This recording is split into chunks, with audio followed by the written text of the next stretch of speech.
자, 오늘 이 시간은요, 여러분들이 특별히 멀리서 오신 강사 선생님 모시고 학교폭력 예방교육의 일환으로 사이버 폭력 예방교육을 하도록 하겠습니다.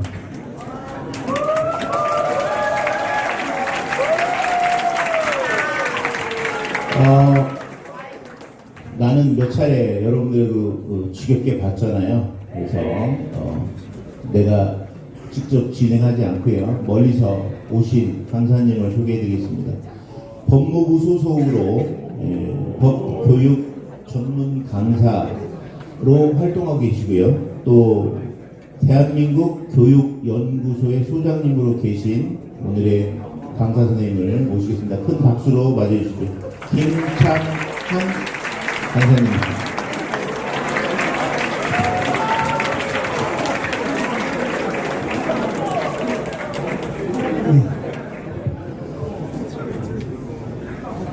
사랑하는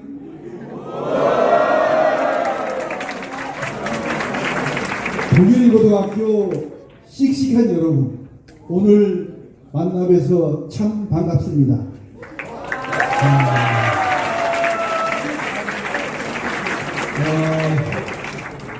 멀리 달려왔지만 여러분들을 뵈니까 정말로 참 잘 왔다 하는 이런 생각이 들어서 더 좋습니다.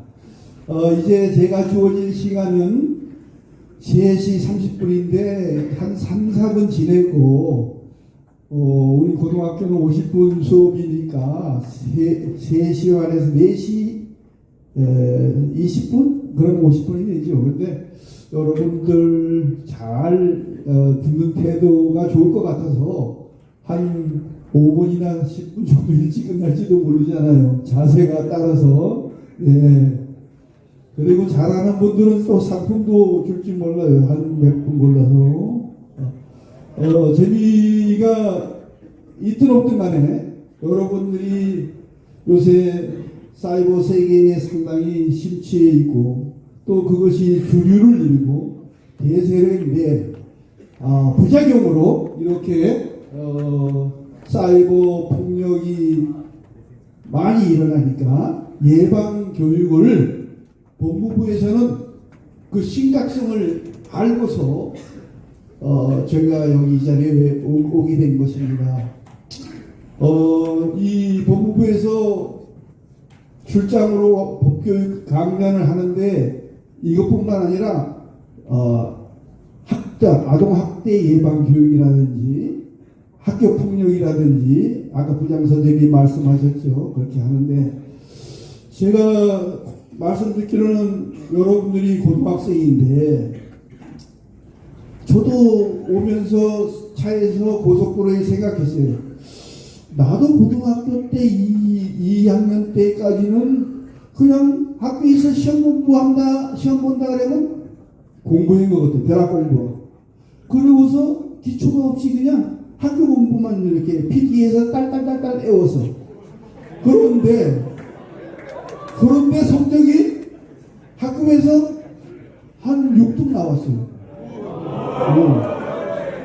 그런데도 그렇게 나왔는데 2학년 되면서 내가 이렇게 하다가는 나의 장래가 힘들겠다, 불투명하겠다, 이래서 정말 피나는 억지로 안 되는 공부를 엉덩이 쑤시지만 안 되는 것을 자꾸 반복 되풀이했더니 어느 날 갑작스레 잘하는 학생이 되어 있더라고요. 여러분 용기 내세요. 야,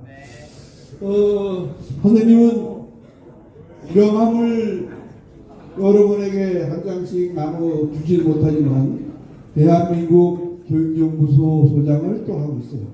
그래서 여러분들 교육에 많은 관심을 가지고 있습니다.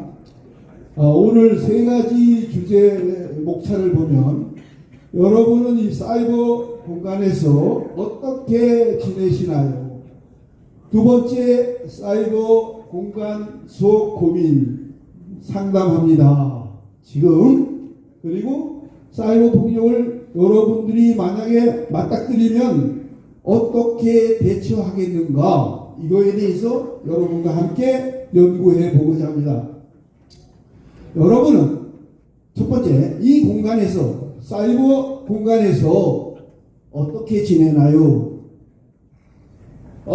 고민 상담 유형이 여러분들도 있을 것 같아요. 그런데 여기에 전국에 있는 친구들 고민을 한번 저하고 조사해 볼 봅시다. 어떤 고민을 하는지. 1순위, 정신건강에 대한 고민을 하고 있다네요. 2순위가 많은 게 대인관계, 친구 사귀는 거, 정말로 이런 여러 가지. 세 번째 고민이 많은 퍼센테이지가 학업 진로, 이런 단계가 나왔습니다. 그럼 이런 고민을 가지고 있을 때에 여러분들 다 고민을 가지고 계시고 저도 고민이 있는데 그 고민을 누구하고한테 상담을 할 것인가? 제일 많이 하는 사례가 친구하고 동료에게 많이 상담을 한다고 나와 있습니다. 두 번째 어떤 분에게 상담하느냐? 그 다음에 두 번째가 이제 부모님에게 여러분의 고민을 상담하는 조사가 많이 됐어요. 3순위는 스스로 해결한다. 이런 것이 있어요. 그래서 누구에게 상담하느냐? 가장 먼저 찾는 것은 무엇인가? 이것이 중요한데 어른들은 굉장히 이 애들만이 그 고민 있는 거 바로 가서 그냥 얘기하면 되는데 저렇게 해가지고 고민하다가 목숨을 잃는 친구들, 목숨을 끊는 친구들도 있잖아요. 너무나 안타깝잖아요. 그래서 오늘 여러분들 고등학교 지금 다니는 여러분들이 나는 부러워요. 여러분은 앞으로 이룰 수 있는 꿈이 얼마든지 무한정 이룰 수 있는 가능성이 있는데 여기 있는 선생님은 이제 거의 다 이제 꿈을 이루는 것은 끝나는 단계예요. 선생님도 고등학교 때 2학년 때 정신 차려서 고려대학교를 합격했어요.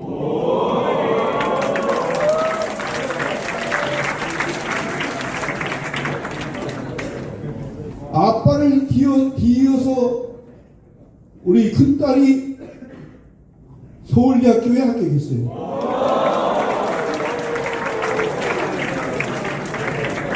저기 저 시골 촌에서 초등학교, 중학교까지 졸업받고 고등학교도 시골에서 다녔는데 법학과에 들어갔어요. 특별하게 공부 안 가르치는데 잘했어. 왜? 지가 하고 싶어 한다는 거예요. 그렇게 하고 싶어 해야 돼. 여러분들이 의욕이 있어야 돼. 의욕이. 그 지금 뭐가 됐어요? 판사가 됐죠. 내가 꿈을 이루려고 했던 것을 우리 애가 이뤘어요. 지금 부장판사로 있는데 여러분들 만난 기념으로 여러분들에게 축하 시를 한번 읊어보겠습니다. 여러분들은 지금 아주 여러분이 그 학구열에 불타는 애타는 심정으로 두견새 뻐꾸기 같이 이리저리 애절하게 공부하려고 찾아다니는 여러분들이라고 생각해서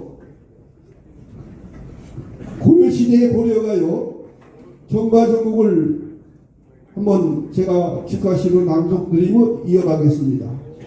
정과정곡 냇님물 그리자와 우니다니 산적동세난 이스타요이다. 안시며 거칠으신 달 아우 자롤 효성이 알아시리이다. 넋이라도 님은 한배 여절아우 벽이 더시니 미로시니까 과도 허물도 천만 없소이다. 나는 말하심도 사르부터 님이 나를 하마 니 자신이니까 아소 니방아 도람들어사 개우소서.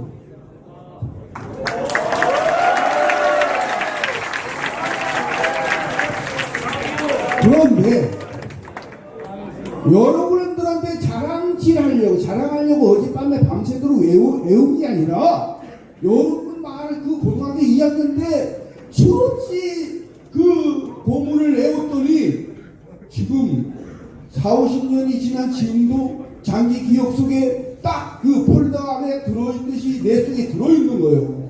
그렇게 여러분들도 공부가 평생이 간다 이거예요. 고등학교 때 공부가 열심히 하시면 되겠습니다. 여러분은 어떻게 지내시는가 이걸 이제 공부해 봅시다. 이거는 사이버 폭력을 가해자 괴롭힌 적이 있는가 피해 경험률인데 초등학교, 중학교, 고등학교 비율을 보면 이렇게 상당히 많은 경험을 했다는 것을 알 수가 있어요. 이제 이 초록색이 피해, 검정색 막대가 가해하는 일이에요. 그러니까 남을 괴롭힌 사람도 있고 남에게 피해당한 사람은 더 많어. 조사했더니. 그 다음에 연도별로 사이버 폭력 가해자 피해한 경험률은 이렇게 점점 늘어나는 것을 볼 수가 있습니다.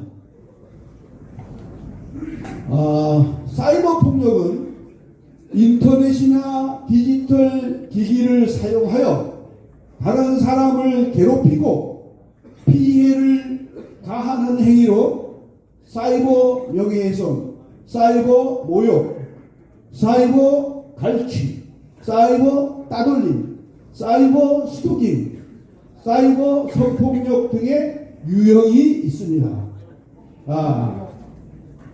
지금부터 여러분들과 똑같은 상담 고민을 가지고 있는 사람들 6명을 소개하겠습니다. 사이버 상담소에 사이버 상담소 찾아온 친구들의 고민을 통해서 여러분들이 그 사례를 가지고 여기 말씀드리는 것이 더 이해가 빠를 것 같아서 그렇게 준비를 했습니다. 사이버 공간 속 고민 지금 상담합니다. 좋아요. 독일고등학교 화이팅이네. 옛날에 야구 유명했는데 지금도 야구를 하고 있다고 그 얘기를 들었어요. 아이디 이 아이는 정의는 나다. 아이디 저격왕. 아이디 문자가 싫어. 친구가 필요해. 6명이 고민인데 제일 첫 번에 이 친구의 고민을 한번 공부해 봅시다. 정의는 나다의 사연. 얘 고민은 이 사람의 고민은 뭐냐? 이름인가 봐. 며칠 전 같은 반 최강이라는 아이가 보관소에 세워져 있는 자전거를 발로 차고 있는 것을 봤어요. 최강은 선생님과 친구들에게 인기가 많은데 저는 평소 최강이 별로 마음에 들지 않았어요. 마침 잘 됐다 싶어서 최강의 모습을 몰래 찍어서 카메라로 인별그램에 글을 올렸어요. 그런데 자꾸 걱정이 돼요. 이런 상황입니다. 봅시다. 어떻게 됐나? 어떤 부분이 걱정되나 한번 봅시다. 거짓말을 한 것도 아니고 그 올린 글을 보고 친구가 삭제하라고 말을 했는데 제가 거짓말한 것도 아니고 있는 사실을 올린 건데 왜 그래? 이렇게 생각을 하고 있나 봐요. 그랬군요. 이제 여기서 명예훼손이 될 수 있어요. 그것이 사실이 아닌 걸 퍼뜨려도 명예훼손이고 사실인 것도 퍼뜨려도 명예훼손이에요. 형벌은 조금씩 형법에 뭐랄까 벌칙은 좀 차이가 있지만은 사실인지 거짓인지 관계없이 다른 사람을 비방할 목적으로 글을 게시하면 명예훼손이 되고 사이버에 해서하니까 사이버 명예훼손이 되어요. 심지어는 이름을 밝히지 않았는데 그게 알 수 있다면 이건 명예훼손이 될 수 있다는 겁니다. 더 깊이 들어가 봅시다. 그럼 제가 최강이 잘못한 모습을 카메라로 찍어서 올린 것이 명예훼손죄가 될 수 있는 것이군요. 네, 맞습니다. 사이버 명예훼손에 해당하면 무슨 법률이냐? 정보통신망법에 따라 처벌받는데 이런 처벌을 받습니다. 3년 이하의 징역 또는 3천만 원 이하의 벌금. 거짓말을 사실을 말했는데도 이래 벌을 받는데 거짓임을 꾸며냈어. 그럴 때는 7년 이하의 징역, 10년 이하의 자격정지 또는 5천만 원 이하의 벌금. 상당히 강하죠. 여기 있습니다. 사람을 비방할 목적으로 공공연하게 다른 사람의 명예를 훼손한다면 사이버 명예훼손이 되겠다. 자, 요건 일단 닥쳤습니다. 다음 이걸 봅시다. 이제 전체 한번 봅시다. 사이버 명예훼손 조심해야 되는데 여러분 바른 언어 사용과 예절을 지켜야 되겠다. 아, 내가 누군지 모르지. 그래서 막 욕하고 막 이러면 이거 모를 거지요. 누가 그랬는지. 사이버 수사대에서는 다 알아요. 옛날에 그 어리석은 사람이 내가 PC방 가서 몰래 올리면 모르겠지 하고 어느 교사가, 어느 선생님이 내가 아는, 저도 알고 있는 선생님이 선배인데 그 PC방 가가지고 아무 데서 그냥 그 어떤 비방할 목적으로 뭘 올렸어요. 그러니까 문제가 된 거 아니에요? 글이 막 떠돌아니까? 그래서 이 사람을 어떻게 잡아? 사이버 수사대에서 어떻게 잡았어요? 이렇게 잡았습니다. 모든 PC는 IP 주소가 있어서 잡을 수가 있는데 PC방 거는 특별나서 잡기가 나쁘단 말이에요. 그 PC방에 들락거리는 사람들을 다 CCTV에 찍힌 사람들을 다 조사하고 언제 왔다 갔는지 다 알아서 그 사람을 추적을 한 거예요. 그랬더니 그 사람이 나온 거예요. 날짜하고 맞춰서. 그게 탐문 수사지요. 그러니까 여러분들 내 컴퓨터에서 하면 모르겠지? 다 알아요. 왜? 주소가 다 있어. IP 주소가. 여러분들. 그리고 요새 무슨 잘못하고서 차 타고 도망가잖아요. CCTV에 찍힌 거대로 골목마다 있는 CCTV를 다 하면 그 사람이 어디가 숨어 있는지 다 나오는 거예요. 요새는. 대한민국은 그만큼 IT 국가 강국이기 때문에 그 다음에 글, 사진, 영상은 신중하게 게시를 하고 상대방의 입장에서 생각하고 게시해야 되겠다. 이번에는 아이디 저격왕님 고민을 보겠습니다. 너튜브를 보다가 너튜브가 그냥 유튜브죠. 유가 너니까 너튜브잖아요. 여기 있는 선생님도 유튜버입니다. 거짓말 같아? 내가 처음에 유튜브를 할 때 그 구독자가 뭐 70명도 안 돼. 처음에는 막 20명도 안 되고 이래. 근데 어느 날 조금씩 올라가서 275명 됐는데 어느 학교에 가서 강의하는데 여학생들이야. 중학교. 내가 그 얘기했더니 선생님 구독자 가르쳐주세요. 그래. 그래서 내가 창피해서 못 가르쳐줘. 너무 적어서. 그랬더니 그래서 내가 275명이야. 그랬더니 이렇게 놀래더라고. 왜? 중학생들 해가지고서 해보니까 10명도 구독자 올리기가 힘들어요. 그렇죠? 뭐가 재미있거나 뭐 유용한 내용이어야지. 그렇죠? 그런데 저는 현재 몇 명이나 될 것 같아요? 지금 12,880명.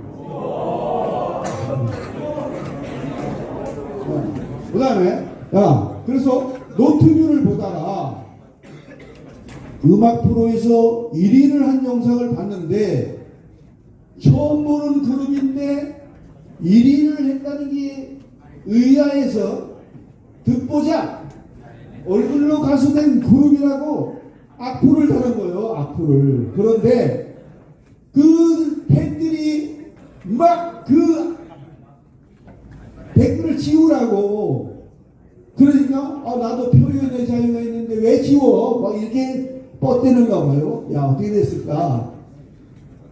사이버 모욕이 될 수 있어요. 사이버 모욕.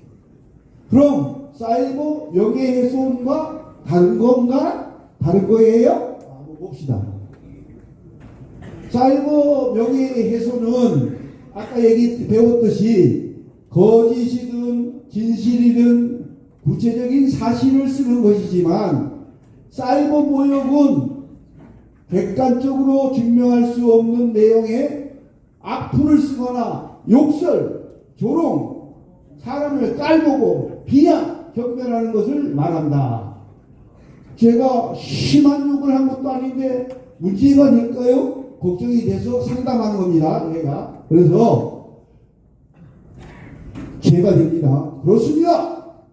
듣보자 얼굴로 가수된 그룹, 노래는 못하는데 얼굴 좀 빤빤하게 예쁘다고 가수 됐지, 이렇게 객관적으로 증명할 수 없는 내용을 쓰면 안 돼. 그래서 자신의 일방적인 판단으로 특정한 사람을 욕설, 비하, 경멸, 악플, 사이버 모욕이 되는 것이에요.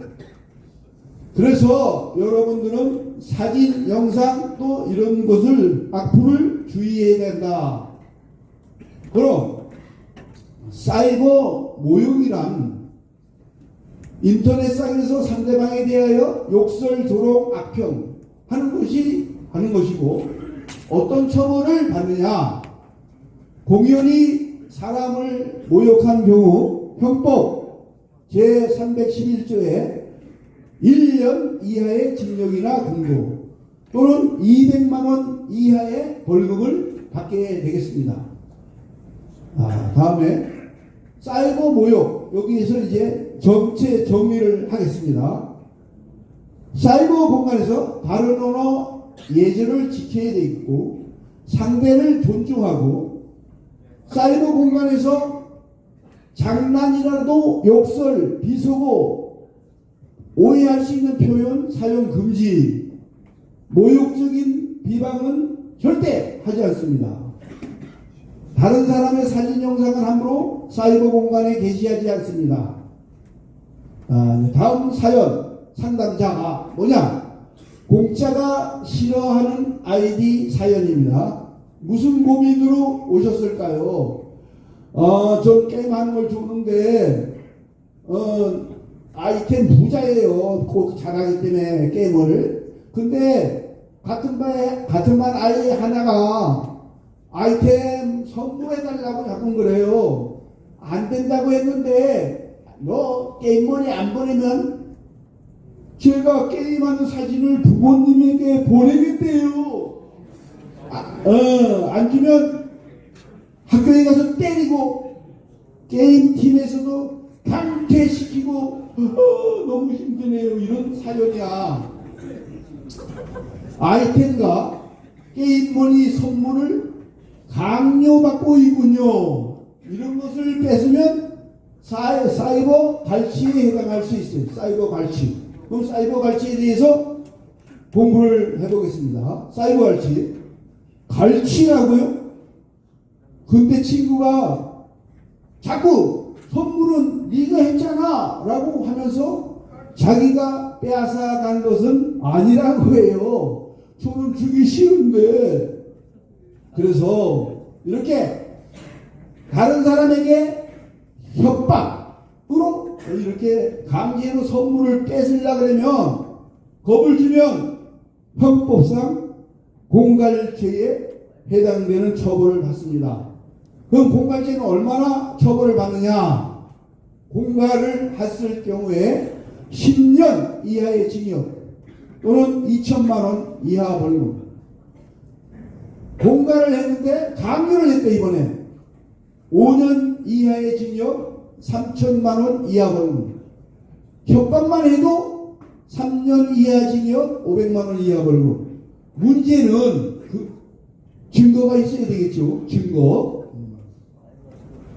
사이버 갈취라고 하는 것은 사이버 머니, 스마트폰 데이터, 게임 아이템 등을 강제로 뺏는 행위가 사이버 갈취가 되겠습니다. 강제로 받아내는 것은 선물이 아닌 갈취에 해당되고, 돈, 물건 빼앗는 것뿐만 아니라 게임머니나 모바일 데이터를 빼앗는 것도 갈취에 해당이 된다는 것을 잊지 마세요. 이번에는 친구가 필요해 아이디를 가진 사람의 고민 상담입니다.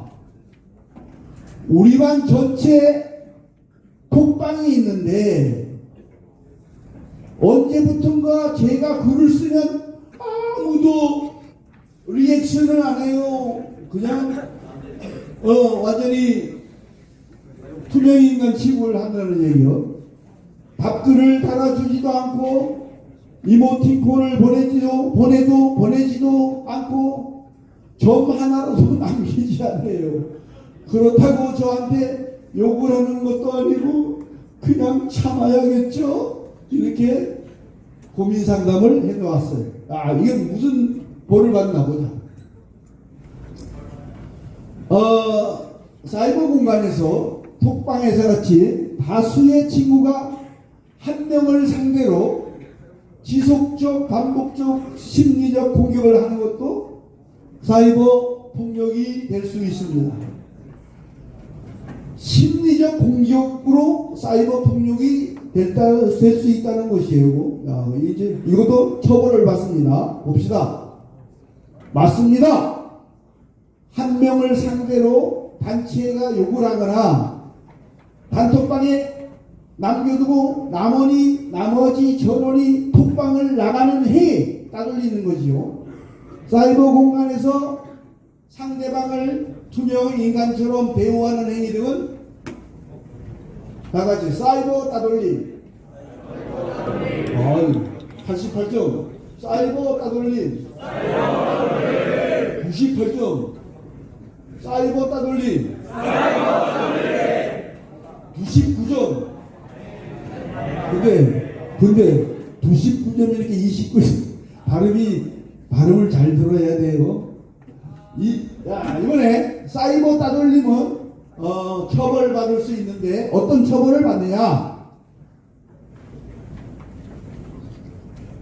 사이버 따돌림을 하면 어떤 처벌을 받느냐면 그 당한 아이에게 서면으로 글로써 사과를 해야 되겠고, 봉사 활동을 명할 수 있고, 출석을 정지시킬 수 있고, 학급을 교체할 수 있고, 전학을 상의할 수 있고, 퇴학을 시킬 수 있는 조치가 사이버 따돌림이 정도에 따라서 나오는 것이에요.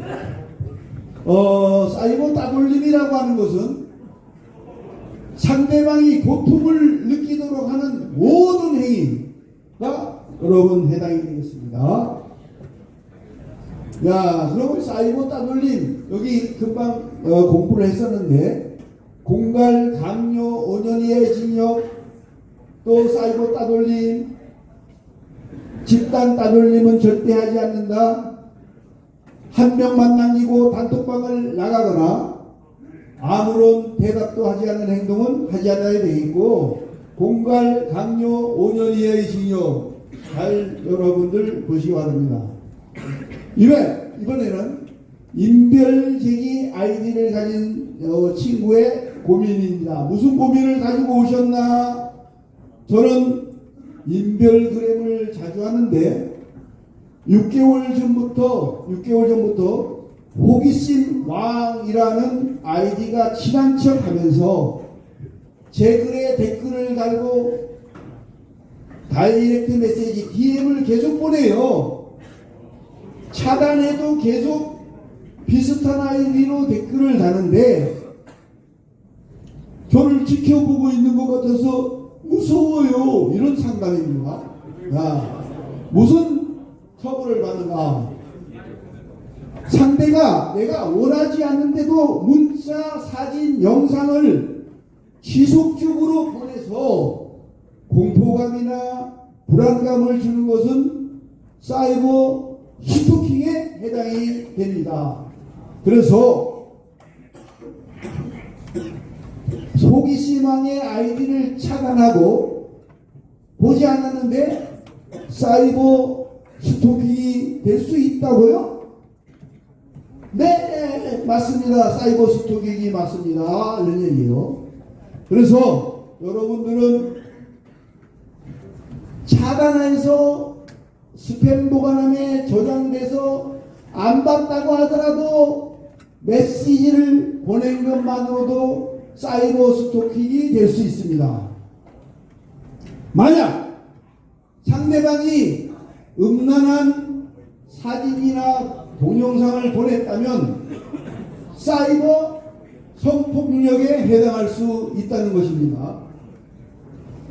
그럼 사이버 스토킹을 정리해 보겠습니다. 상대방 또는 그의 동거인 가족에 대하여 물건이나 글, 말, 부호, 음향, 그림, 영화, 화상을 도달하게 보내는 행위, 상대방에게 그래서 불안감, 공포심을 일으키는 것이 사이버 스토킹이다 하는 얘기입니다. 사이버 스토킹 어떤 처벌을 받나요? 3년 이하의 징역 또는 3천만 원 이하의 벌금을 받고, 이것은 스토킹 처벌법 제18조 제1항에 해당이 되는 것입니다. 사이버 스토킹 정리해 보겠습니다. 상대가 원하지 않는 연락은 하지 마세요. 개인정보 유출에 주의해야 되겠어요, 여러분들.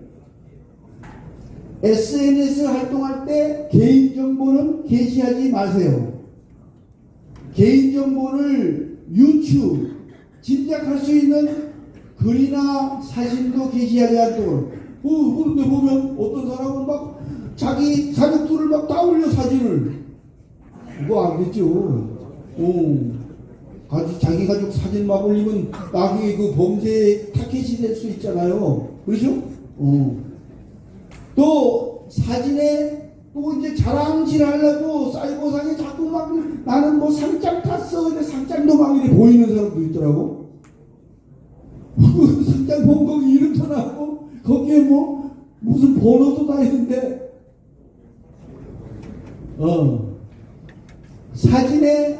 사진에 작게 찍힌 정보도 확대해서 볼 경우에 정보 유출이 될 수 있어요. 나이나 성별, 개인정보와 결혼하지 않는 아이디를 사용해야 되겠어요. 아이디도 다른 사람이 얘 50KCH 야 50년생이구만 이렇게 유출할 수 있는 거고, 나이를. 이제 마지막인가 봐. 보내지 마의 사연 아이디를, 얘는 무슨 고민으로 왔나 하면 이상한 DM이 와요. 야한 사진이랑 이상한 우리 좋아해.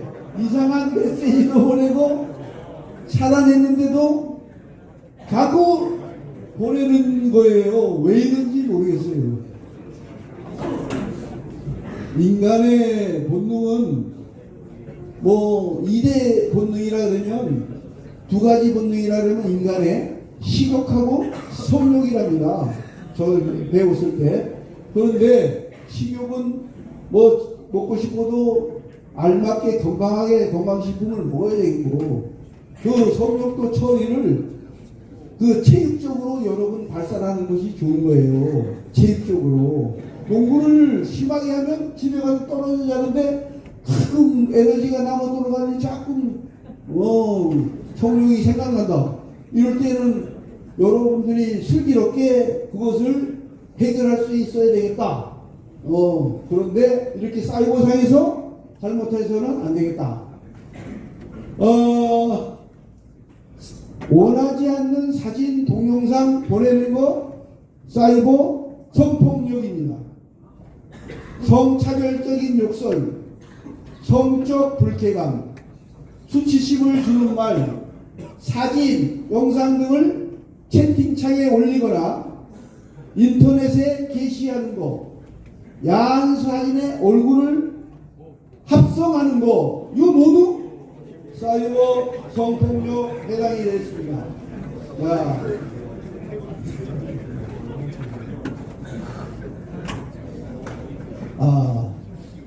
이번에 아이디 보내지 마의 사연. 사이버 성폭력으로 신고를 하고 싶어도 누구인지 몰라서 차단해도 계속 다시 오니까 가짜 계정을 써서 하는 것 같아요. 해외에서도 또 보내는 경우도 있어. 해외의 계정은 출력도 못 하잖아요. 그래서 그렇지만 할 수 있어요. 가해자의 신원이 확인이 안 되더라도 수사기관이 일단 신고할 수 있습니다. 그리고 그 성적 수치심이나 혐오감을 일으킬 만한 글이나 사진이라면 성폭력 처벌법에 따라 처벌할 수가 있습니다. 사이버 성폭력에 대해서 이렇게 정리를 해놨습니다. 욕설, 성차별, 성적 불쾌감, 수치심 주는 말, 사진, 영상 등을 채팅창에 올리거나 인터넷에 게시하는 것, 야한 사진이나 동영상에 얼굴을 합성하는 행위. 어떤 처벌을 받느냐 하면 여기 보면 정보통신망법 형법에 따라 처벌을 하는데, 다른 사람의 신체를 촬영하는데 허락 없이 찍어서 유포한 경우 7년 이하의 징역 또는 5천만 원 이하 벌금. 이번에는 허위 영상물 많지 왜 딥페이크 합성 영상물을 허락 없이 유포한 경우에 5년 이하 징역 5천만 원 이하 벌금. 그런데 돈벌이 하려고 이렇게 했을 때에는 가중처벌을 하는 거예요. 어떻게 더 형벌을, 여기 있는 형벌보다 더 가중하게 판결을 내린다, 이런 얘기입니다. 그래서 이제 사이버 성폭력에 대해서 여러분은 상대방이 하지마, 싫어요 그러는데 행동을 하면 처벌을 받는 거예요. 그렇기 때문에 여러분들은 사진이나 영상을 게시하거나 발송하기 전에 반드시 확인을 해야 되겠습니다. 왜? 상대방이 불쾌하게 생각할 수 있지 않나, 이것을 잘 고민을 해봐야 되겠다는 말씀을 드립니다. 다음, 사이버 성폭력, 여러분들 이렇게 되는 것을 하지 말라는 얘기입니다. 여러분들이 누군가 보내오면 바로 삭제하세요. 삭제. 그리고 가지고 있거나 보기만 해도 처벌받을 수 있어요. 잘 모르는 사람이 보낸 인터넷 링크나 파일을 클릭하지 마세요. 온라인에서 만난 사람과 직접 만나지 마세요. 살인사건 났잖아요.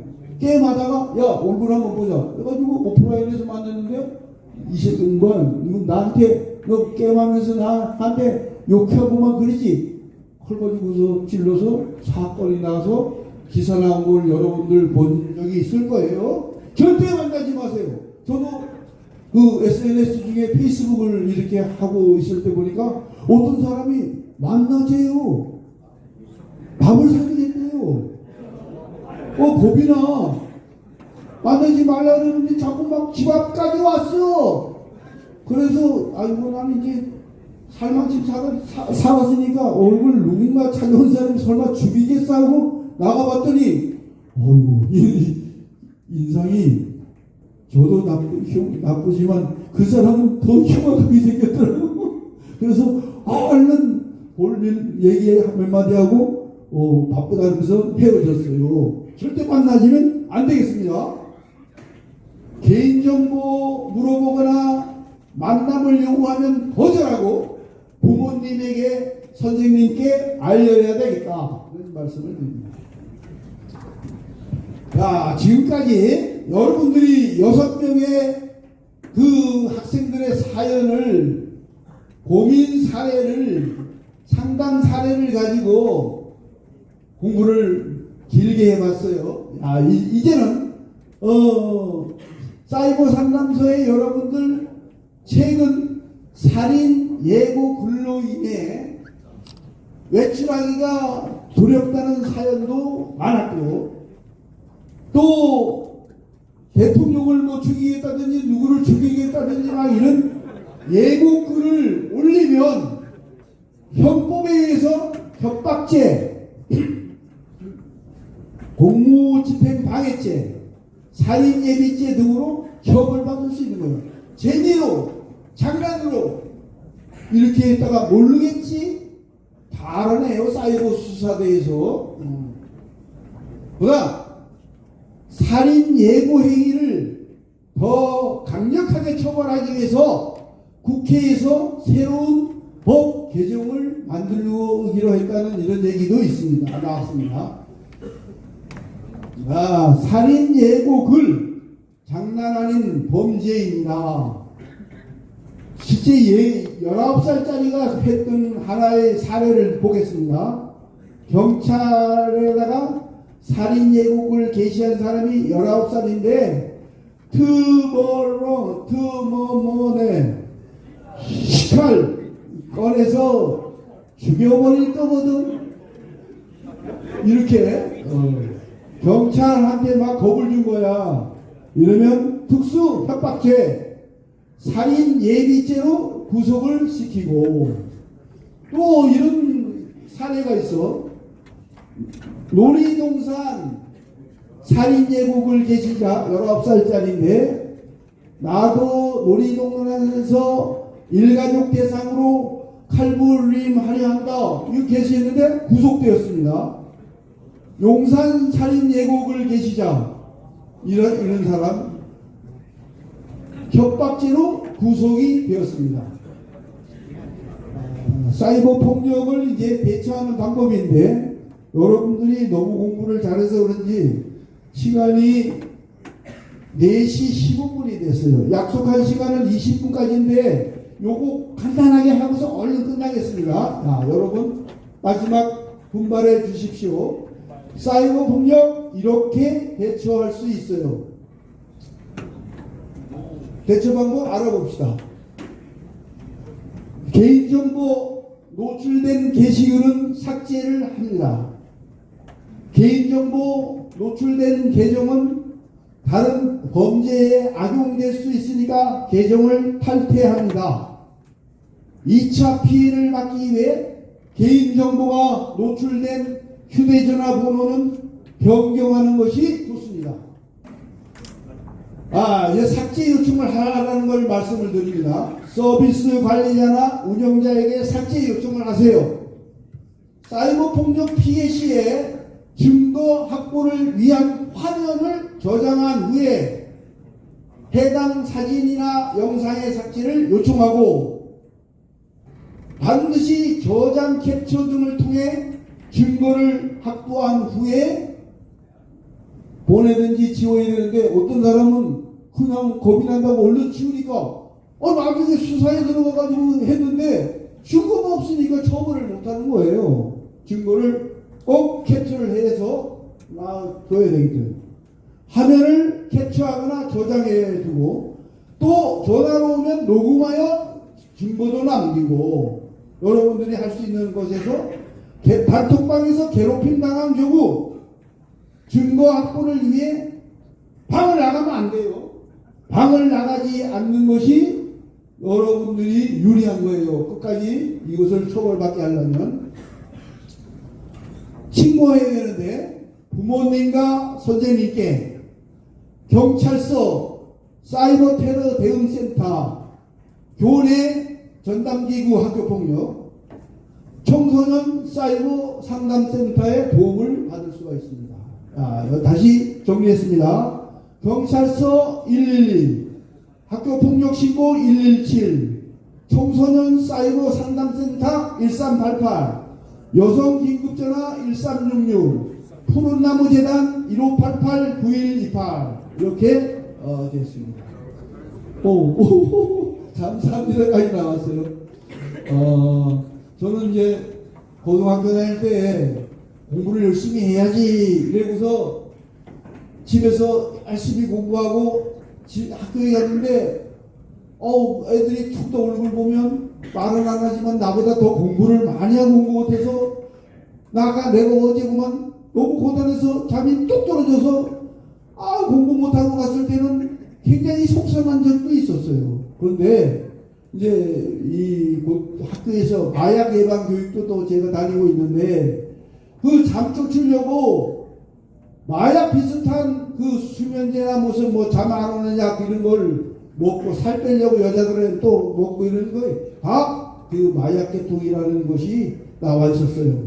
여러분들 부디 앞으로 우리나라를 짊어질 훌륭한 일꾼이 되고 여러분 개인적으로 멋있는 사람이 되기를 간절히 기원하면서 오늘 이 자리에서 끝을 맺겠습니다. 감사합니다.